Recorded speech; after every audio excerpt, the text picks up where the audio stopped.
এখানে একটা ইন্টারভিউ হয় আর এই ইন্টারভিউতে এই ছোট ছেলেটার কথা শুনে রোনাল্ডো ছাড়া বাকি সবাই হাসে। আর রোনাল্ডো এই ছেলেটাকে যা বলেছিল তা অবশ্যই আপনার শোনা উচিত। সালটা ছিল 2014।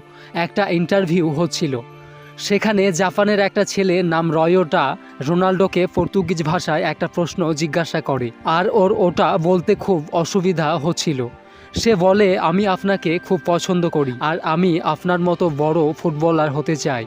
এই কথা শুনে যতজন অডিয়েন্স ছিল সবাই হাসতে শুরু করে, তার ভাষা নিয়ে ঠাট্টা তামাশা করে। তারপর রোনাল্ডো দর্শকদের উদ্দেশ্যে বলেন যে আপনারা কেন হাসছেন। আর রোনাল্ডো সেই ছেলেটাকে বলে, তুমি তোমার ক্যাপাসিটিতে পুরো ভরসা রেখো, পরিশ্রম করে যাও, কখনো হার মানবে না আর নিজের প্রতি বিশ্বাস রাখবে যে তুমি সেই জায়গায় পৌঁছাবে যেটা নিয়ে তুমি স্বপ্ন দেখো। আর এই ইন্টারভিউয়ের পরে এই ছেলেটা কঠোর পরিশ্রম করে আর আজ এই ছেলেটা জাপানের ন্যাশনাল ইয়ুথ টিমের চ্যাম্পিয়ন আর টপ স্কোরার। ন্যাশনাল চ্যাম্পিয়নশিপও জিতেছে এই ছেলেটা। কখনো কখনো কোনো মহান ব্যক্তির মোটিভেশন আমাদের জীবন বদলে দেয়। Like and subscribe.